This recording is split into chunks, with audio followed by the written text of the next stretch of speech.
So it has been about 3 weeks since they added a whole bunch of new pets. And I used to be at the cutting edge of all the new pets and all the customs changes and what's strong and what's meta and what's not. And now they've just added so much so quickly. I feel like a scared old man cowering in the corner thinking about the glory days.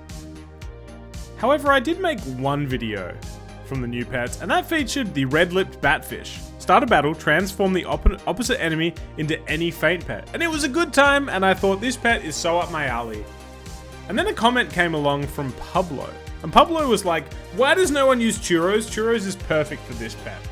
And Pablo was so damn correct. I put that in my back pocket, thought I'll come back to that later. And today is that day, people. We have a cracking run with the red-lipped batfish. And look, I don't want to overhype it, but this is one of the best runs I've had in my last year or so. And it is all thanks to Pablo. Okay, let's start this run on turn 5, and let's quickly look at churros. So this is quite a new food added to the game. Give one pet the churros perk, activate ability before other pets with the same trigger. So normally, a unit like the leopard per se, any start of battle unit, I'm sure most of you know this, but what determines which start of battle pets go before the other ones? It's based on attack order, right? So if this leopard had 50 attack, it would go before any other start of battle pets. But the churros basically bypasses that and is like, you can all have your attack order, I'm still going to go first. That's what churros does, and it's a tier 2, so you can get it early. And in we go, people. The red-lipped batfish. I'm off to a very high rolly start here. I have elk. I have a soon-to-be... How do I play this? This run happened a while ago. All I remember is that it is insane. And actually, insane. Just crazy. Here comes the red-lipped batfish as early as we can possibly get it on turn 5. I have an elk buffing a marmoset. This is high rolly, people. So the game will just play itself for the next few rounds. All we care about is saving lives, basically. And there we've saved a life. This is the dream. We have maximum lives. The marmoset value is increasing. I'll use this moment to talk about the batfish. So like I said in the intro, all the new pets dropped. And the first thing that I assume any of us do when the new pets drop, we skim read through the abilities. And of course, you're not going to remember them all. But you tend to see some that you're like, I vibe with that. And I guess it's a testament to your playstyle. Another great draw. Psych! Here comes the trumpets. I definitely didn't forget about that.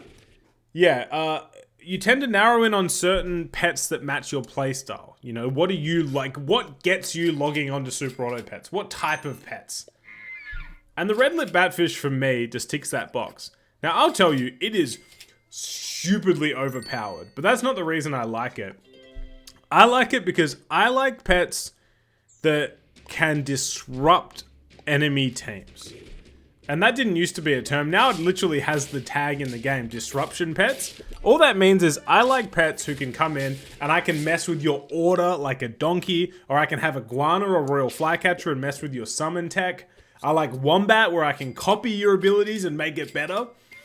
That's what gets me on this game. And the red-lipped batfish, just the ability to say, hey, I see that unit you have there. It is now no longer that unit. All that synergy you spent the whole match building, get wrecked, bozo. We're going to lose this. That's a strong turn 8 team. Melon armor, double penguini. We're on 3 lives. Now, I actually have a level here and I take it because I have so much damn gold. And we're going to bring in a new pet here. Next round, I think I'm going to try to greed this marmoset all the way to turn 11. But unfortunately, we're not going to be strong enough here, are we? I changed one of their pets to a nightcrawler. So here's a new pet. And this is, I'll be honest here. This is very much so me just like trying to throw in one other new pet to be like, look at this, look at all this new stuff, guys. It doesn't really fit the build, but it's fun and it's strong. The Bakunawa. Start a battle, make the highest attack enemy sleepy, which means they attack for half damage once. That is really strong. And it fits with the disruption thing. Because again, not only is that a good ability, it overwrites their perk. Oh, I feel like I'm on repeat, but anything that is overriding perks is so strong. And we're going to see if we can save a life here. Can we? Question mark? Question mark? We turn their Nurikabe into a platypus, which is hilarious. Does it actually win me the turn? No. No. This is a great synergy, by the way. Nurikabe mixed with the other team attacking for half damage is really cool. Well done, Extended Freezer. That's really cool. And you destroy me, and look, deservedly so. I'm now on 1 health. I recorded this a few weeks ago, and I feel kind of cringe. Because I'm just rolling down so my marmoset gets me to exactly 30 gold. I buy a melon, and what's the difference? I decide to run ostrich, and I feel kind of cringe about it. I think I decided to buy this leopard. I do. I'm going to need some firepower. And now here is our team. The most overpowered scaler at the moment, if you build your team around it, I think. Combined with a leopard, the red-lip batfish, which is insane, and we're making their highest attack units attack for less. We're rolling for tier 1s. We hit them. We're going to freeze the tier 6s, because we know a level is coming soon. If we basically win this battle, we're just going to scale so hard. We turn their Nurikabe into a viper. And this is where the insane battles are going to begin. Our batfish isn't even that statted, and it almost clears their team. Now, we can think about a level 3, but I need scaling right now. And I think I'm going to freeze this tier 6, I would guess. I do. Another one. Let's try to level the baddie. Our team's starting to get nasty. We turn their front unit. It's just total destruction, man.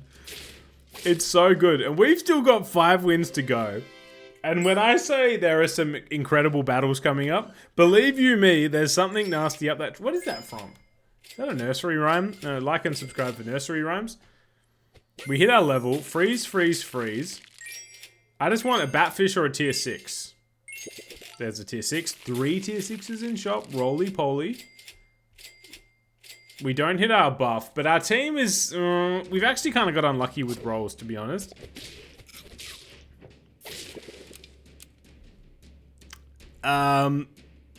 Nice leopard. It's a scary leopard, to be sure. You're about to do 2 lots of 16 damage. Psych. I have a batfish with churros. You're now an eagle. Doing less damage. And you get destroyed! Okay, this guy is just busted custard. Is the batfish going to, like, completely win you the match every turn? No. Is it often going to win you matches? Yes. If you're a customs player and the battle starts, you do not want to see this guy on the other team. Because he just ruins everything. Now I'm looking for tier 4s before I rip my level. Freeze, freeze, level, freeze, freeze. Oh, excuse me. I'm sorry. I'm not feeling very good. Now this guy, it's grounded actually. Which is a really cool build that I won't explain because he's probably going to have a video on it if he hasn't already. But whatever he's got going on, it doesn't matter because your front unit is now an ant. Doing half damage.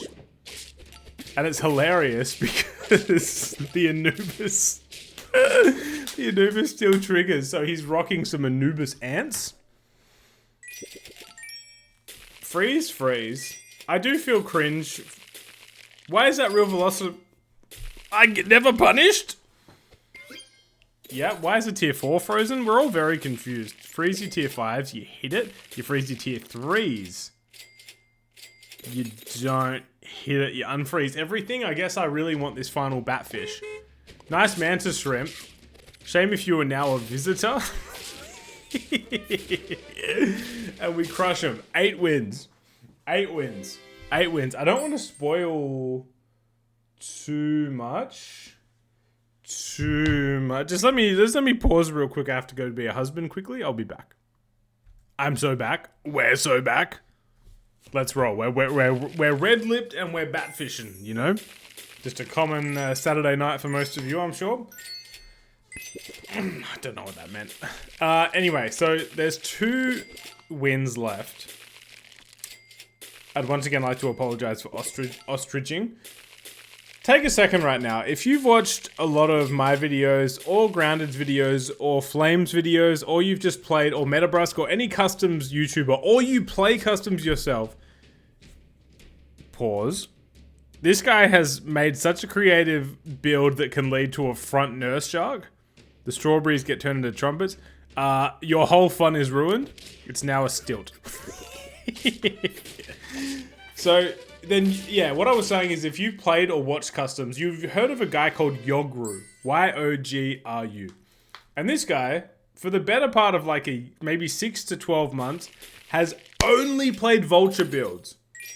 Literally all he does. There are certain custom players that only play the same builds for often years at a time. And Yogru only plays vulture builds, and usually it's with a flea at the front and a bunch of summons, and he gets techie, he tries different variations of vulture builds. Who do I face? Yogru. And this guy has ruined so many of my runs, because like with any vulture build, if you do not snipe or replace their perks, they usually wear you down and beat you. So it's such a beautiful final round. We turn their flea into a bloody farmer mouse. We then snipe their middle units, and then we turn their vulture into a visitor. Oh, what a final round, man. So therapeutic. So cathartic, if you will. It was really fun to spend some time back in the customs arena. Well, I will find time to dabble more and try to find more of these new pets other than just these two. Yeah, look, great run. Happy to spend some time with all of you. Drop a like, leave a comment. Go have yourself a tremendous day. Goodbye, friends.